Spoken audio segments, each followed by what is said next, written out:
வணக்கம் நேத்ரா நிகழ்ச்சியோடு இணைந்திருக்கின்றோம். ஆரம்பத்திலே கூறியது போல வணக்கம் நேத்ரா நிகழ்ச்சியில் 2 நேர்காணல் பகுதிகள் இருக்கின்றது என்று கூறியிருந்தோம். அந்த வகையில் எங்களுடைய நிகழ்ச்சியின் முதலாவது நேர்காணல் பகுதியோடு இப்பொழுது நாங்கள் இணைந்திருக்கின்றோம். இன்றைய காலகட்டத்தில், இந்த நவீனமயமாக்கப்பட்ட காலகட்டத்தில் நிறைய நபர்கள், அதாவது வயது முதிர்ந்தவர்களாக இருக்கலாம், இப்பொழுது இருக்கக்கூடிய காலகட்டத்தில் இருக்கக்கூடிய புதிய இளைஞர்கள், யுவதிகளாக இருக்கலாம், எல்லோருமே இந்த திடீரென்று பொருட்களை வாங்கும் ஒரு ஆசை அவர்களுக்கு வரும். அதாவது எங்களுக்கு தேவை இருக்கிறதோ இல்லையோ அந்த பொருளை நாங்கள் வாங்குவோம். அப்படி கொள்வனவு செய்து எங்களுடைய பொருளாதாரத்திற்கு ஏற்ற விதத்தில் அல்லாமல் சிலர் தங்களுடைய வருமானத்திற்கும் அதிகமான பொருட்களை வாங்குவது இப்பொழுது இருக்கக்கூடிய ஒரு நவீனமயமாக்கப்பட்ட காலத்தில் ஒரு பெரிய ஒரு விடயமாக இருக்கின்றது. அந்த வகையில் இந்த மாதிரியான விடயங்களில் என்ன மாதிரியான பிரச்சனைகள் இருக்கின்றது? நிச்சயமாக இது உளவியல் தொடர்பான ஒரு பிரச்சனையாக இருக்கின்றது. அதாவது திடீரென்று ஒரு பொருளை பார்க்கும்போது எமக்கு அது தேவை இல்லாத ஒரு பொருளாக இருக்கும், ஆனாலும் அதை திடீரென்று உணர்ச்சி வசப்பட்டு வாங்கக்கூடிய ஒரு விதம் இருக்கும். இது சம்பந்தமான ஒரு உளவியல் பிரச்சனை இருக்கின்றது. எல்லோருமே உளவியல் பார்வையில் நாங்கள் இதை எவ்வாறு பார்க்கலாம் என்பது தொடர்பாக இன்றைய தினம் எங்களோடு இந்த விடயம் பற்றி பேசுவதற்காக இணைந்திருக்கின்றார் உளவல சிகிச்சையாளர் கலாநிதி லுக்மான் ஹக்கீம் அவர்கள். வணக்கம் டாக்டர். வணக்கம். இன்றைய காலகட்டத்தில், நவீனமயமாக்கப்பட்ட காலத்தில் பலர் தங்களுக்கு பிடித்த ஒரு பொருளை பார்த்தவுடன், அது தேவை இருக்கிறதோ இல்லையோ, அதை பார்த்தவுடன் கொள்வனவு செய்யக்கூடிய ஒரு பழக்கம் இருக்கிறது. எனக்கும் சில நேரத்தில் அந்த பழக்கம் இருக்கின்றது. அதை பற்றி தான் இன்றைய தினம் நாங்கள் பேச போகின்றோம். அந்த வகையில் டாக்டர், இந்த இம்பல்ஸ் பையிங், அதாவது திடீர் வாங்கும் நடத்தையின் உளவியல் உணர்ச்சி வசப்பட்டு செலவழிக்கும் மனப்போக்கு, அப்படி என்றால் என்ன டாக்டர்? குறிப்பாக மனிதரிடம் இருக்கிற ஒரு முக்கியமான நடவடிக்கைகளில் ஒன்று இப்போது நீங்கள் பார்க்கலாம். என்னென்றால், இம்பல்சிவ் பையிங்கிறது சிலவங்களுக்கு நாங்கள் பார்க்கலாம். இம்பல்சிவ் என்று சொல்கிறது அவருடைய அந்த உணர்ச்சியை கட்டுப்படுத்த முடியாமல் இருக்கிற ஒரு நடவடிக்கை தான் இம்பல்ஸ் என்று சொல்லுவோம் நாங்கள். சாதாரணமாக இதிலே நிறைய வெரைட்டிஸ் இருக்கிறது. சிலர் இப்போ சிலவங்களுக்கு எடுத்த மாத்திரத்திலே கோபம் வரும், அதுவும் ஒரு வகையான இம்பல்ஷன். அப்போ சொல்லுவார்கள், அந்த கோபம் வந்த மாத்திரத்தில் எனக்கு என்ன நடந்ததுன்னு சொல்லி தெரியாதுன்னு சொல்லுவார்கள். அதே போல் இம்பல்சிவ் சிலரார்கள் திருடுகின்ற பழக்கம் இருக்கும். அதுக்கு நாங்கள் உளவியல் பார்வையிலே கிளப்டோமேனியான்னு சொல்வார்கள். சில சினிமாக்களிலே கூட அதை நாங்கள் பார்த்துருக்கோம். அதாவது எங்கேயாவது ஒரு இடத்துக்கு போனால் ஒரு விருப்பமான பொருளை கண்டால் அது பெருமதியானதோ இல்லையோ என்று சொல்லி எந்த ஒரு பொருட்டும் இல்லை, ஆனால் என்ன செய்வாங்கன்னு சொல்லி அவங்களுக்கு பிடிச்சிருக்குன்னு சொல்லி எடுத்துகிட்டு வந்துடுவாங்க கேட்காமல். அது கிளப்டோமேனியா, அது ஒரு வகையான இம்பல்சிவிட்டி. அதே போல் ஒரு விஷயம்தான் நவீன காலத்தில் இருக்கிற இந்த இம்பல்சிவ் பையிங் என்கிற சொல்கிற விஷயம். இம்பல்சிவ் பையிங்ன்றது நீங்கள் பார்க்கலாம். சாதாரணமாக இப்போ இருக்கிற குறிப்பாக நீங்கள் பார்க்கலாம், இந்த சோஷியல் மீடியாவை அதிகமாக பயன்படுத்துகிறவரிடத்திலே நிறையவே இருக்கிறதை நாங்கள் பார்க்கலாம். அதே போல் இப்போ நாங்கள் பாதையோரங்களிலே போகிற போது அந்த இம்பல்சிவை அதிகரிப்பதற்கான நிறைய அட்வர்டைஸ்மெண்ட்ஸ் இருக்கிறது. ரைட். உதாரணமாக 50-50 ஆஃபராக இருக்கலாம். Right. Buy one get one ஃப்ரீயாக இருக்கலாம். இந்த மாதிரி நான் நிறைய விஷயங்களை பேசலாம். இது ஆடி தள்ளுபடியாக இருக்கலாம். இந்த மாதிரியான ஆஃபர்ஸ் என்று சொல்லுவார்கள். இந்த விஷயங்கள் எல்லாருமே சாதாரணமாக மனிதனுடைய இம்பல்ஷனை அதிகரிக்க செய்து அவனை வாங்குவதற்கு தூண்டுகின்ற நடவடிக்கையாக நாங்கள் பார்க்கலாம். இப்போ இந்த இம்பல்ஷன் என்பதை பொறுத்தவரையிலே உண்மையிலே நாங்கள் நமக்கு தேவையானதைத்தான் வாங்குகிறோமா என்ற ஒரு கேள்வியை கேட்டு பார்க்கின்ற பொழுது அப்போது தான் எங்களுக்கு தெரியும் நாங்கள் இம்பல்ஷனோடு இருக்கிறோமா இல்லையா என்பதை நாங்கள் புரிந்து கொள்ளலாம். அப்போ இந்த மாதிரியான விஷயங்கள் நீங்கள் பார்க்கலாம். அப்போ இந்த பொருளை வாங்குவதற்கு உண்மையிலேயே தேவை இருந்து ஒரு மனிதன் பொருளை வாங்குகிற போது நாங்கள் அதை இம்பல்ஷன் என்று சொல்ல மாட்டோம். தேவை இல்லாத போது உணர்ச்சி வசப்பட்டு, உதாரணமாக சொல்லலாம், இப்போ ஒருவருக்கு சேலரி வந்திருக்கிறது, சேலரி வந்த உடனே ஏதாவது ஒன்றை வாங்க வேண்டும் என்கின்ற ஒரு மனோநிலை, இதுவும் ஒரு வகையான இம்பல்ஷன். அதே போல் நீங்கள் பார்க்கலாம், நண்பர்கள் வாங்கியிருக்கிறார்கள், என்னுடைய ஃப்ரெண்ட்ஸ் எல்லாம் இந்த சீசனில் போயிட்டு இந்த குறிப்பிட்ட ஆஃபருக்கு போயிட்டு எல்லாம் வாங்கி கொண்டிருக்கிறாங்க என்று சொல்லிட்டு இவங்களும் போய்த்து வாங்குவது, அது ஒரு வகையான இம்பல்ஷன். அதே போல் இன்னும் ஒரு முக்கியமான விஷயம் இருக்கிறது என்னென்றால், நாங்கள் சொல்லும் ஒரு மனிதனுடைய மன அழுத்தம், ஸ்ட்ரெஸ்ன்னு சொல்லுங்கள் அல்லது மனச்சோர்வு என்று சொல்லுங்கள், அந்த மாதிரியான ஒரு விஷயத்தை ஒரு மனுஷன் நாங்கள் சொல்லும் இந்த கோப்பிங் மெக்கானிசம் என்று சொல்லி ஒரு விஷயம் இருக்கிறது. அப்படி என்றால் உதாரணமாக சிலர் என்ன செய்வார்கள்னு சொன்னால் மன அழுத்தம் வந்தால் வேறு வித்தியாசமான நடவடிக்கைகளில் ஈடுபடுவார்கள். சிலர் ஒரு திரைப்படத்தை பார்ப்பார்கள், இல்லை சிலர் வந்து மியூசிக் கேட்பார்கள், சிலர் ஸ்விம்மிங் பண்ண போவார்கள். அதே மாதிரி ஒரு வகையான நடவடிக்கைகள் ஒன்று தான் இந்த இம்பல்சிவ் பையிங் என்றது. அப்போ அந்த மன அழுத்தத்தை குறைத்து கொள்வதற்காக அதனுடைய அந்த உணர்ச்சியை வந்து கோப்ப பண்ணிக்கொள்வதற்கான ஒரு நடவடிக்கையாக இந்த இம்பல்ஷனை பயன்படுத்துவதை பார்க்கலாம். நமக்கு தேவையில்லாத பொருட்களை ஏன் டாக்டர் நாங்கள் வாங்குகின்றோம்? இப்போ ஒரு பொருளை பார்க்கும்போது அது எங்களுக்கு தேவையே இல்லை, அதில் பயனடைய எங்களுக்கு ஒரு தேவையுமே இல்லை, ஆனால் அந்த பொருளை வாங்குகின்றோம். அதற்கு காரணம் உண்மையிலே வந்து இந்த மன அழுத்தம் ஒரு பெரிய பங்கு செலுத்துகிறது. இந்த மன அழுத்தத்தில் இருக்கின்ற போது ஒரு மனிதனுக்கு ஏதாவது ஒரு விஷயத்தை செய்ய வேண்டும். உதாரணமாக அவனுக்கு ஒரு நெகட்டிவான பழக்கத்துக்கு போவதற்கான அவசியம் இல்லை என்று வைத்துக் கொள்ளுங்கள். சிலர் வந்து புகைப்பிடிப்பார்கள், அது ஒரு நெகட்டிவான பழக்கம். மது அருந்துவார்கள், ஒரு நெகட்டிவான பழக்கம். அதே போல் சில நேரம் அந்த பகுதிகளுக்கு போகாதவர்கள் என்ன செய்வார்கள் என்று சொன்னால் இந்த மாதிரியான இம்பல்சிவ் பையிங், அதாவது போயிட்டு என்ன செய்யறது, அந்த குறிப்பிட்ட உணர்ச்சியை முகாமைத்துவம் செய்து கொள்வதற்கான ஒரு முறைமையாக என்ன செய்வார்கள் என்று சொன்னால் இந்த மாதிரியான பொருட்களை வாங்குவது. அந்த மாதிரியான சிலாக்கள் இந்த விண்டோ ஷாப்பிங் என்று சொல்வார்கள். அதாவது உண்மையிலேயே தேவையில்லை, ஆனால் அந்த ஒரு குறிப்பிட்ட ஒரு அங்காடிக்கு போய் என்ன செய்வாங்கன்னா அவங்க தேவையில்லாத பொருட்களை கூட ஒரு கூடையில் எடுத்து அப்படியே ரசித்து வாங்கிட்டு வரது பார்க்கலாம். இப்போ இதெல்லாம் வந்து உண்மையிலே நீங்கள் பார்த்தீங்கன்னா 2-3 ஒன்று பார்க்கலாம். இந்த சமூக அதாவது நாங்கள் சொல்லுவோம் அந்த ஃபோமோன்னு சொல்வார்கள். ஃபோமோன்னு சொன்னால் என்னென்றால் ஃபியர் ஆஃப் மிஸ்ஸிங் அவுட்னு சொல்வார்கள். எல்லோரும் செய்கிறார்கள், நான் செய்யவில்லை என்று சொன்னால் இந்த ட்ரெண்ட்லேருந்து நான் ஒதுக்கப்படுவேன், அதற்காக செய்கிறவர்கள் இருக்கார்கள். இது சமூகம் சார்ந்த ஒரு வகையான ப்ரெஷர். அதே போல் மன அழுத்தம் சார்ந்த காரணிகளாக இருக்கலாம். அதே போல் மற்றவர்களை பின்பற்றுகின்ற ஒரு மனநிலைமையாக இருக்கலாம். அதே போல் கையில் ஒரு காசு கிடைத்து விட்டது, ஏதாவது ஒரு விஷயத்தை செய்ய வேண்டும் என்கிற ஒரு மனநிலையாக இருக்கலாம். இந்த மனநிலைய வெளிப்பாடு தான் நிறைய பேர் இந்த இம்பல்ஷன் பையிங்கை வந்து செய்கிறார்கள். சரி டாக்டர், அந்த வகையில் உண்மையிலே இது தேவையில்லாத பொருட்கள், ஆனால் அந்த தருணத்தில் இது எனக்கு தேவை என்று தேவையை ஏற்படுத்தி கொள்கின்றார்கள் நிறைய பேர். அந்த வகையில் இந்த எமோஷனல் ஸ்பெண்டிங் என்றால் என்ன டாக்டர்? எமோஷனல் ஸ்பெண்டிங் என்று சொல்வது என்னென்னு சொன்னால், உதாரணமாக அந்த குறிப்பிட்ட நேரத்தில் இருக்கிற உணர்ச்சிகளை சமாளிப்பதற்காக செலவழிப்பது. அந்த குறிப்பிட்ட இருக்கிற நேரத்திற்கு உதாரணமாக சிலவங்களுக்கு ஸ்ட்ரெஸ் இருக்கலாம். ஸ்ட்ரெஸ் இருக்கிறவர்கள் போய் வாங்குறவர்கள் இருக்கிறார்கள். டிப்ரெஷன் இருக்கிறவர்கள், மனச்சோர்வு அடைந்தவர்கள் போய் வாங்குறவர்கள் இருக்கிறார்கள். அதே போல ஒருவர் தனிமையினே பாதிக்கப்பட்டிருக்கலாம், லோன்லியாக இருக்கிறார். உதாரணமாக ஒரு அதாவது நகரத்துக்கு வந்து ஒரு ஊர்ல இருந்து வந்து நகரத்துக்கு வந்து தனியே இருக்கிறார். அப்போ அவருக்கு என்ன செய்யலாம்னால் அவருக்கு ஒரு லோன்லினஸ் ஃபீல் ஒன்று இருக்கும், தனிமை இருக்கும், இங்கே யாரும் இருக்க மாட்டார்கள். அப்போ என்ன செய்வதால் போயிட்டு ஒரு விண்டோ ஷாப்பிங் செய்வது, இல்லாட்டி ஒரு மாலுக்கு போயிட்டு வருவது, இல்லாட்டி ஒரு பக்கத்தில் இருக்கிற ஒரு அங்காடிக்கு போயிட்டு வருவது, இந்த மாதிரியான விஷயங்களை செய்வார்கள் என்று அந்த லோன்லினஸை தவிர்த்துக் கொள்வதற்காக. ரைட், இது ஒரு வகையாக நடக்கும். அதே போல் நீங்கள் பார்க்கலாம், ஒருவருடைய கோபத்தை முகாமை செய்து கொள்கின்ற விதமாகவும் சிலர் வந்து இந்த மாதிரியான இமோஷனல் ஸ்பெண்டிங் செய்கிறவர்கள் இருக்கிறார்கள். அதே போல இன்னொரு காரணம் தான் அதிகரித்த சந்தோஷம். திடீரென்று ஒரு சந்தோஷம் வந்திருக்கு, ஏதாவது ஒரு செய்ய வேண்டும் என்று சொல்லி நீங்க பார்க்கலாம், இது ஒரு வகையான கோப்பிங் மெக்கானிசம். கண்டிப்பாக செய்வார்கள். உதாரணமாக ஒரு செலிப்ரேஷன், இல்லாட்டி ஒரு வெட்டிங் ஃபிக்ஸ்ட் ஆயிடுச்சு, இல்லாட்டி ப்ரொபோசல் வந்து ஓகே பண்ணிட்டாங்க, ரைட், ஏதாவது ஒரு வாழ்க்கையிலே ஒரு நல்ல விஷயம் விருந்தளிக்க வேண்டும், இல்லாட்டி இவர் ரிக்வெஸ்ட் பண்ண ஒரு விஷயத்தை அக்செப்ட் பண்ணி கொண்டாங்க, இந்த மாதிரி ஏதாவது ஒரு காரணத்துக்காக இந்த மாதிரி செய்வார்கள். அதே போல செலிப்ரேட் பண்றதுக்காக, உதாரணமாக நான் ஏதாவது ஒரு விஷயத்தில் எனக்கு ப்ரமோஷன் கிடைத்திருக்கிறது, போனஸ் கிடைத்திருக்கிறது, ரைட், அது பதவி உயர்வு கிடைத்திருக்கிறது, ஏதாவது நான் என்னுடைய ஒரு சொல்லுங்கள் ஒரு திட்டமிடலை, ஒரு பிளானிங்கை வந்து என்னுடைய ஹை ஆஃபீஸர்ஸ் வந்து அக்செப்ட் பண்ணி கொண்டாங்க. இந்த மாதிரி ஏதாவது ஒரு காரணத்தை சொல்லி ஒரு ஹாப்பினஸான ஒரு விஷயம், தனக்குத்தானே ஒரு சந்தோஷத்தை ஏற்படுத்திக் கொள்ளும் விதமாக சிலர்கள் செலவழிப்பது உண்டு. சில டாக்டர் நான் பார்த்திருக்கிறேன், தனக்குத்தானே செலவழிப்பதும் இல்லாமல் தன்னுடைய நண்பர்களோ இல்லாவிட்டால் தன்னோட வேலை செய்யக்கூடிய நபர்கள் இருப்பார்கள், அவர்களுக்கும் சேர்த்து செலவழிக்கக்கூடிய சில மனப்பாங்கு சில பேருக்கு இருக்கு. நிச்சயமாக அதற்கான காரணம் என்ன டாக்டர்? உண்மையிலே வந்து அந்த சந்தர்ப்பத்திலே ஒரு வகையான டோபமைன் என்று சொல்வார்கள். மற்றவர்களுக்கு கொடுக்கிற போது, அந்த சியர் அப் பண்ணுகிற போது அவர்கள் கொடுக்கிற சில வகையான ஊக்கங்கள் இருக்கும், ஒரு மோட்டிவேஷன், மச்சான் நீ நல்லா வந்துட்டாய் அப்படி சொல்கிற ஒரு வார்த்தையாக இருக்கலாம், அந்த மோட்டிவேஷனல் வேர்ட்ஸாக இருக்கலாம், அவங்க சொல்லுகின்ற ஒரு ஜஸ்ட் ஒரு டேப்பிங்காக இருக்கலாம், இல்லாட்டி அவங்க கொடுக்குற ஒரு உற்சாகமான வார்த்தையாக இருக்கலாம். இந்த மாதிரியான வார்த்தைகள் எல்லோருக்கும் பிடிக்கும்.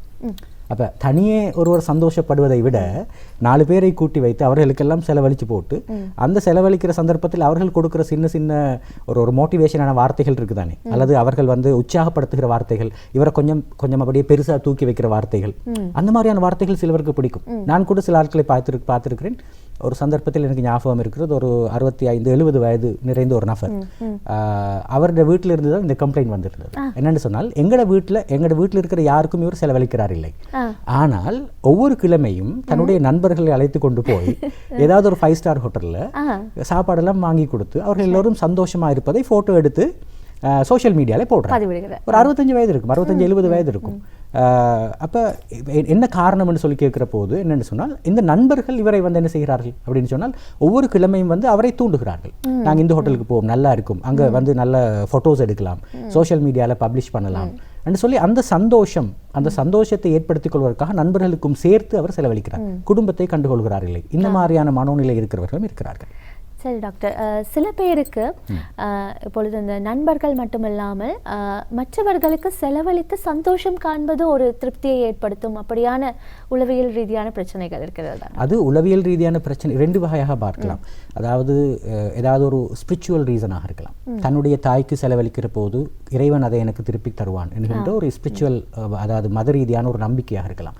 அதன் காரணமாக தன்னுடைய தாய்க்கு, தன்னுடைய தம்பிமாருக்கு, தன்னுடைய சகோதரங்களுக்கு, குடும்பத்தவர்களுக்கு, இரத்த உறவர்களுக்கு செலவழிக்கிறவர்கள் இருக்கிறார். அதை நாங்கள் வேறொரு பெர்ஸ்பெக்டிவ்லே பார்க்க வேண்டியது, அதாவது ஸ்பிரிச்சுவல் பெர்ஸ்பெக்டிவ்.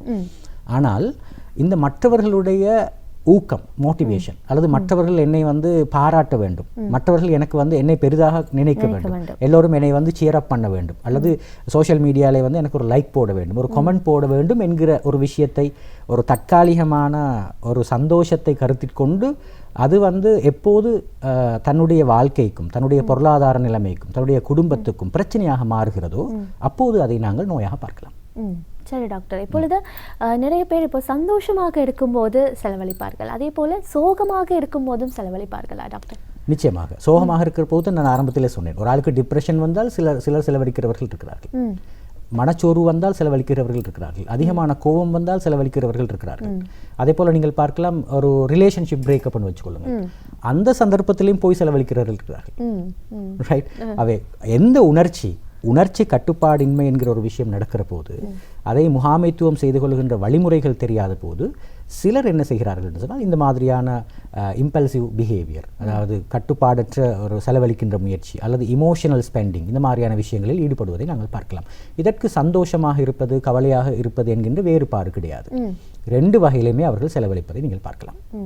சரி டாக்டர், இப்பொழுது இன்றைய காலகட்டத்தில் இந்த மார்க்கெட்டிங் தான் நம்மளை ஆட்கொண்டிருக்கின்றது என்று கூறலாம். அந்த வகையில் மார்க்கெட்டிங் எவ்வாறு எங்களை செலவழிக்க வைக்கின்றது? மார்க்கெட்டிங்கை பொறுத்தவரையிலே முக்கியமாக மார்க்கெட்டிலே வந்து நிறைய விஷயங்கள் இருக்கிறது. உதாரணமாக நீங்கள் பார்க்கலாம், இப்போது சில இடங்களுக்கு போய் பார்த்தால், இது எந்த வியாபார நிறுவனங்களையும் குறை சொல்வதற்காக அல்ல, பிஸ்னஸ் சைக்காலஜி என்கிற ஒரு பகுதி இருக்கிறது. அவர்களும் பிஸ்னஸ் சைக்காலஜியை பயன்படுத்தித்தான் இந்த வேலைகளை செய்கிறார்கள். உதாரணமாக நீங்கள் சில இடங்களை நீங்கள் இந்த கொழும்பு வீதியோரங்களில் கடந்து போகிற போது சில இடங்களில் வந்து 50% ஆஃபர் என்று சொல்லி ஒரு விஷயம் இருக்கும். அதே போல் நீங்கள் பார்க்கலாம், buy 1 get 1 free என்று சொல்லி ஒரு விஷயம் இருக்கும். buy 1 get 3 என்று சொல்லி, buy 3 1 free என்று சொல்லி ஒரு சில ஆஃபர் இருப்பார்கள். அதே போல் லிமிடெட் எடிஷன் என்று சொல்லி சில விஷயங்களை சொல்லியிருப்பார்கள். அதாவது இப்போ இதோட முடிஞ்ச போகுது, இதுதான் லிமிடெட் எடிஷன், இது வாங்கினால் நீங்கள் வந்து ஒரு அந்த மாதிரி ஒரு ஃபீல் உங்களுக்கு கிடைக்கும். அதே போல் சில செலிபிரிட்டிஸை வந்து என்ன செய்வார்கள் என்று சொன்னால், கொண்டு வந்து அந்த செலிபிரிட்டிஸ் எல்லாம் இதெல்லாம் வேர் பண்ணுறாங்க. உதாரணமாக ஒரு சன் கிளாஸாக இருக்கலாம், உதாரணமாக ஒரு ஷர்ட்டாக இருக்கலாம், போட்டிருக்கிற ஒரு ஷூவாக இருக்கலாம். ரைட்? இந்த மாதிரியான விஷயங்களை மற்றவர்களுக்கு காட்டி அந்த ஒரு கியூரியோசிட்டியை வந்து உருவாக்குகிறார்கள். இதையும் நீங்கள் பார்க்கலாம். அதே போல் நீங்கள் பார்க்கலாம், இந்த இன்ஃப்ளூயன்சர் மார்க்கெட்டிங்னு சொல்லுவார்கள். சில இன்ஃப்ளூயன்சரை பயன்படுத்தி, நாங்கள் இந்த இடத்துக்கு போயிட்டு சாப்பிட்டோம், நல்லா இருந்தது, ரைட், நல்ல டேஸ்டியாக இருக்குது, இந்த காசுக்கு இந்த ஆஃபர் வந்து ரொம்ப அதிகமாக இருக்குது, அந்த மாதிரியான இன்ஃப்ளூயன்சரை பயன்படுத்தி என்ன செய்வார்கள் என்று சொன்னால், இந்த மாதிரியான மார்க்கெட்டிங் ஸ்ட்ராட்டஜியை வந்து மேற்கொள்வார்கள். அது ஒரு வகையான பிஸ்னஸ் சைக்காலஜி. சரியா? ஆனால் உண்மையிலேயே இந்த ஆஃபர் என்கிற விஷயம் உண்மையாண்டு கேட்டால் நிச்சயமாக கிடையாது. ரைட்? அது பொதுவாக இந்த ஆஃபரில் என்ன நடக்கிறது என்று சொல்லி நீங்கள் பார்த்தீங்களென்றால், ஏற்கனவே உதாரணமாக ஆஃபர் போடுகின்ற சந்தர்ப்பத்தில் ஒரு நாளும் புதுசாக வந்திருக்கிற ஒரு ப்ராடக்டை வந்து ஆஃபராக போடுவது கிடையாது. அதை புரிந்து கொள்ள வேண்டும். ரைட்? ஆகவே நாங்கள் அதை ஆஃபராக பார்க்க முடியாது. ரைட்? ஓகே. இந்த மார்க்கெட்டிங், இந்த மெத்தட்ஸ், இந்த மார்க்கெட்டிங் சைக்காலஜியை பயன்படுத்தி தான் மற்றவர்களை வாங்குவதற்கு பயன்படுத்துகிறார்கள். உதாரணமாக நாங்கள் பார்க்கலாம், ஒரு சின்ன எக்ஸாம்பிள் பாருங்கள். ஒரு குறிப்பிட்ட சோப் விளம்பரம் வைத்துக் கொள்ளுங்கள். அந்த சோப் விளம்பரத்தில் ஒரு நடிகை வருவாள். ரைட்? நாங்கள் எப்பயாவது பார்த்துருக்கிறோமோ அந்த நடிகை அந்த சோப் தான் பயன்படுத்துகிறாள்னு சொல்லி அப்படி கிடையாது. ரைட். ஆனால் நாங்கள் எல்லோரும் என்ன செய்வோம்னு சொன்னால் அந்த குறிப்பிட்ட சோப்பை இந்த நடிகை பயன்படுத்துகிறாள், அந்த குறிப்பிட்ட க்ரீமை வந்து பயன்படுத்து, அதனால தான் அவருடைய மென்மையான இந்த என்ன சொல்றது இந்த வெண்மையான மேனிக்கு இதுதான் காரணம் என்று சொல்லி போட்டு அந்த ஒரு மனோநிலை ஏற்படுத்தி எல்லோரும் அதை வாங்க ஆரம்பிக்கிறார்கள். ரைட். இப்போ இது மார்க்கெட்டிங் சைக்காலஜியில் இருக்கிற ஒரு முக்கியமான விஷயம். அதே போல் டாக்டர், இந்த மார்க்கெட்டிங்கால் யாரெல்லாம் பாதிக்கப்படுகின்றார்கள்? இன்றைய காலகட்டத்தில் இருக்கக்கூடிய இளைஞர்களா இல்லாவிட்டால் இந்த ஆன்லைன் பர்ச்சேசிங் என்று சொல்லும்போது சிலர் அதையே தன்னுடைய தலையிலேயே வைத்து கொண்டிருப்பார்கள். ஆன்லைன் பர்ச்சேசிங் செய்யலாம், திடீரென்று காசு கிடைத்தால் இது செய்யலாம் அப்படி என்று. இதனூடாக யார் அதிகமானோர் பாதிக்கப்படுகின்றார்? குறிப்பாக பாதிக்கப்படுவது மன அழுத்தத்தில் இருக்கிறவர்கள். மன அழுத்தம் எல்லோருக்கும் இருக்கிறது, மன அழுத்தம் இல்லை என்று யாருக்கும் சொல்ல முடியாது. மன அழுத்தத்தை முகாமைத்துவம் செய்து கொள்கிறவர்கள் தான் இருக்கிறார்களே தவிர மன அழுத்தத்திலிருந்து மொத்தமாக விடுபட்டவர்கள் என்று சொல்லி யாரையும் நாங்கள் கண்டுகொள்ள முடியாது. எல்லோருக்கும் மன அழுத்தம் இருக்கிறது. இப்போ மன அழுத்தத்தை முகாமைத்துவம் செய்து கொள்ள முடியாத பெரும்பாலானோர் இதனால் பாதிக்கப்படுவார்கள். இவங்க தான் டார்கெட் குரூப் இவங்களுடையது. அப்போ மன அழுத்தத்தில் பாதிக்கப்படுகிறவர்கள் கூடுதலாக என்ன செய்வார்கள் என்றால் தனிமையில் இருப்பார்கள். இப்போ தனிமையில் இருக்கிற போது இப்போ இது அவங்களுடைய இரண்டாவது டார்கெட் குரூப். ஒன்று மன அழுத்தத்தில் ஸ்ட்ரெஸ்ஃபுல்லாக இருக்கிறவர்கள், ரெண்டாவது லோன்லினஸாக இருக்கிறவர்கள். இவர்கள் ரெண்டாவது வகையாக நாங்கள் பார்க்கலாம். அதே போல் செல்ஃப் எஸ்டீம் குறைந்தவர்கள், சுய கணிப்புன்னு சொல்லுவோம். சுய கணிப்புன்றது என்னென்றால் அதாவது என்னுடைய ஸ்டேட்டஸ் என்ன, என்னுடைய எனக்கு இருக்கிற அங்கீகாரம் என்ன என்பதை சரியாக புரிந்து கொள்ளாதவர்கள் தான் செல்ஃப் எஸ்டீம் குறைந்தவர்கள்னு சொல்லுவோம் நாங்கள். அப்போ சுய கணிப்பு குறைந்தவர்களை பயன்படுத்தி கூட இந்த வகையான மார்க்கெட்டிங் நடைபெறலாம். அதே போல் நீங்கள் பார்க்கலாம் அதிக நேரம் சோஷியல் மீடியாவில் இருக்கிறவர்கள்.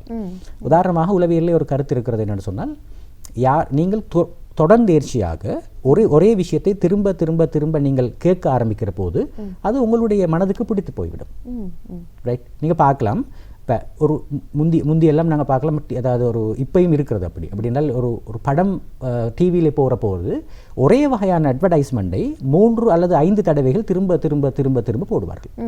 மார்க்கெட்டிங் சைக்காலஜியில் என்ன சொல்வார்கள் என்று சொன்னால், ஒரு குறிப்பிட்ட பொருளை 3 அல்லது 5 தடவைகள் திரும்ப திரும்ப திரும்ப ஒரு மனிதனுக்கு பார்க்க வைக்கிற போது, கேட்க வைக்கிற போது அவனுக்கு அந்த பொருளை வாங்க வைக்கலாம் என்று சொல்வார்கள்.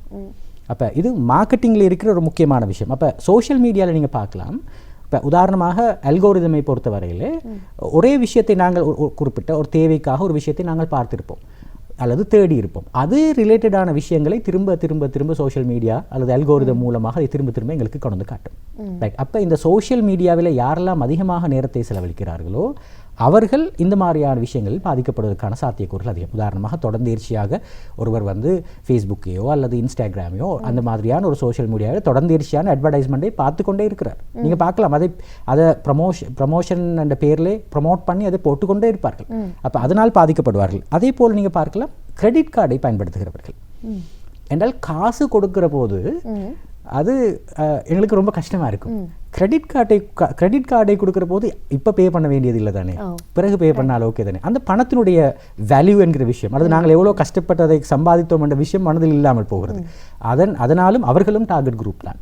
இந்த மாணவர்கள் தவணை முறையில் பொருட்களை வாங்கலாம் என்று சொல்லுவாங்க. எக்ஸாக்ட்லி, அதுவும் ஒரு முக்கியமான விஷயம். அதாவது என்ன சொல்லுவாங்க, பை ஒன் அது சொல்லுவாங்க பை நவ் பே லேட்டர், பிறகு நீங்கள் கொடுத்துக் கொள்ளலாம் சொல்லி அதுக்கு நிறைய ஆப்ஸ் எல்லாம் இருக்கிறது. இப்போ அதன் மூலமாக கூட ஒருவரை இன்ஃப்ளூயன்ஸ் பண்ணலாம். இந்த மாதிரியான இவர்கள் தான் கூடுதலாக பாதிக்கப்படுகிறார்கள். சரி டாக்டர், இதை எவ்வாறு நாங்கள் கட்டுப்படுத்துறது? இந்த மாதிரியான விடயங்களை வந்து உளவியல் ரீதியான பிரச்சனைகளை எவ்வாறு கட்டுப்படுத்துவது டாக்டர்? குறிப்பாக இந்த இம்பல்சிவ் பையிங் அல்லது வந்து இந்த இமோஷனல் ஸ்பெண்டிங்கை பொறுத்தவரையிலே முதலாவது அவங்களுக்கு சொல்லுகின்ற சஜஷன் என்னென்னு சொன்னால், நீங்கள் முதலாவது 24 மணி நேரம் வெயிட் பண்ணி பாருங்கள். ரைட். உங்களுக்கு அந்த இம்பல்ஷன் வந்த உடனே நீங்கள் வாங்குவதற்கு முயற்சி செய்யாதீர்கள். ஒரு 24 மணி நேரம் வைத்து பாருங்கள். அப்போ உங்களோட மனசுக்கு தெரியும் உண்மையிலே இது எனக்கு தேவைதானா அல்லது என்னுடைய உணர்ச்சி வசப்பட்டு நான் வாங்குறதுக்கு முயற்சி செய்கிறேனா என்ற விஷயம் எனக்கு தெரியும். முதலாவது விஷயம். ரெண்டாவது, உங்களுக்கு ஒரு ஷாப்பிங் லிஸ்ட் இருக்க வேண்டும். என்ன தேவை, இந்த மாதத்துக்கு நான் என்ன வாங்க வேண்டும் என்று சொல்ல தேவை இருக்கிறது. உதாரணமாக நான் சிம்பிளாக ஒரு விஷயம் சொல்கிறேன். ஒரு அங்காடிக்கு நாங்கள் போகிறோம். போன உடனே வாசலில் நீங்கள் பார்க்கலாம் ஒரு கூடையை வைத்திருப்பார்கள். அந்த கூடையை எடுத்து உதாரணமாக உங்களுக்கு தேவையான பொருள் எங்கே இருக்கும் என்று பார்த்தீங்கன்னா ஆக தொங்கலில் தான் இருக்கும். முன்னாடி இருக்கிற பொருள் எல்லாம் நீங்கள் டார்கெட் பண்ணி வாங்குவதற்கு போன பொருட்கள் கிடையாது. ரைட். இப்போ உதாரணமாக நீங்கள் ஒரு உதாரணமாக ஒரு சோப்பை வாங்க போயிருக்கிறீர்கள். சோப் எங்கே இருக்கும் என்றால் அந்த குறிப்பிட்ட அங்காடியினுடைய தொங்கலில் இருக்கும். ரைட். அதே போல் நீங்கள் மில்க் பவுடர் எங்கே இருக்கும் கொடுத்தீங்களா, தொங்கலில் இருக்கும். அத்தியாவசியமான பொருட்கள் எப்போதுமே மூலையிலே தான் வைத்திருப்பார்கள். ரைட். அதே போல் நீங்கள் பார்க்கலாம் அந்த குறிப்பிட்ட அங்காடியில், இது பிஸ்னஸ் சைக்காலஜியில் இருக்கிற விஷயம். அதாவது குறிப்பிட்ட அங்காடியில் நீங்கள் பார்க்கலாம் ஒரு நாளும் அந்த வால் கிளாக் வந்து கொள்ளியிருக்க மாட்டார்கள். அதாவது ஒரு மனிதன் எவ்வளவு நேரம் அந்த அங்காடிக்குள் செலவழிக்கிறார் என்பதை தெரியாமலே அந்த அங்காடிக்குள் இருப்பான். மணித்தியால கணக்கு அவனுக்கு தெரியாது, எத்தனை மணித்தியாலம் உள்ள இருக்கும், டைம் பார்க்குற என்ன வால் கிளாக் வைத்திருக்க மாட்டார்கள். அதான் அதில் இருக்கிற சைக்காலஜி, மார்க்கெட்டிங் சைக்காலஜி. அப்போ அவர் அப்போ என்ன மார்க்கெட்டிங் சைக்காலஜியில் சொல்கிற விஷயம் என்னென்னு சொன்னால், எவ்வளவு நேரம் ஒரு மனிதன் குறிப்பிட்ட அங்காடிக்குள் இருக்கிறானோ வாங்குகிற அளவு அதிகரிக்கும். அதே போல் நீங்கள் பார்க்கலாம் அந்த அங்காடிக்குள் ஏசி போட்டிருப்பார்கள், அந்த அங்காடிக்குள் ஒரு லைட் மியூசிக் கொண்டு போட்டிருப்பார்கள். இதெல்லாம் எதற்காக எங்களை வந்து அங்கே ஆசுவாசப்படுத்தி காம் பண்ணி ரிலாக்ஸ்டாக உள்ள வைத்திருப்பார்கள். நாங்கள் எவ்வளோ நேரம் உள்ளே இருக்கிறோமோ அவ்வளோ தூரம் நாங்கள் வாங்குவதற்கான சாத்தியக்கூறுகள் அதிகம். இது மார்க்கெட்டிங் சைக்காலஜியில் இருக்கிற விஷயம். அப்போ நீங்கள் என்ன செய்ய வேண்டும் என்றால், உங்களுக்கு ஒரு ஷாப்பிங் லிஸ்ட் ஒன்று இருக்க வேண்டும். என்ன வாங்க போகிறோம். இதில் இன்னொரு பிரச்சனை இருக்கிறது. குறிப்பாக இதில் ஆணும் பெண்ணுக்கும் இடையிலே ஷாப்பிங் லிஸ்ட்டில் வித்தியாசம் இருக்கிறது. ஒரு ஆண் ஒரு குறிப்பிட்ட பொருளை வாங்க போனால் நேரம் செலவழிக்கின்ற எவ்வளவு நேரம் செலவழிக்கிறார் என்பதற்கும், ஒரு பெண் ஒரு பொருளை வாங்க போனால் எவ்வளவு நேரம் செலவழிக்கிறார் என்பதற்கும் வித்தியாசம் இருக்கிறது. ஆமாம், நிச்சயமாக டாக்டர். அதே போல எங்களுடைய இந்த பகுதியில் நிறைய விடயங்களை நாங்கள் கதைத்திருக்கின்றோம். நிச்சயமாக இது ஒரு நீண்ட தலைப்பாக இருக்க போகின்றது. நிறைய விடயங்கள் நாங்கள் கதைக்க வேண்டி இருக்கின்றது. எங்களுடைய நேரம் போதாமை காரணமாக இந்த பகுதியை, இந்த தலைப்பை நாங்கள் இத்துடன் முடிக்கின்றோம். டாக்டர், மிக்க மிக்க நன்றி. பல விடயங்களை இந்த தருணத்தில் நீங்கள் நிறைய விடயங்களை, கருத்துக்களை தெரிவித்திருந்தீர்கள். அதே போல அடுத்த வாரத்தில் இது பற்றி இன்னும் கதைப்பதற்கு நாங்கள் தயாராக இருக்கின்றோம், இதனுடைய தொடர்ச்சியை. அந்த வகையில் இன்றைய தினம் எங்களோடு இணைந்திருந்த மனவள சிகிச்சையாளர் டாக்டர் கலாநிதி லுக்மால் ஹக்கீம் அவர்களுக்கு எங்களுடைய நன்றிகளை இந்த வேளையில் நாங்கள் தெரிவித்துக் கொள்கின்றோம். நன்றி டாக்டர். அதே போல வணக்கம் நேத்ரா நிகழ்ச்சியில் இன்னும் ஒரு கலந்துரையாடல், நேர்காணல் பகுதியும் உங்களுக்காக காத்திருக்கின்றது. இப்பொழுது நிகழ்ச்சியில் ஒரு சிறிய இடைவேளைக்கு பின்னதாக மீண்டும் சந்திக்கலாம்.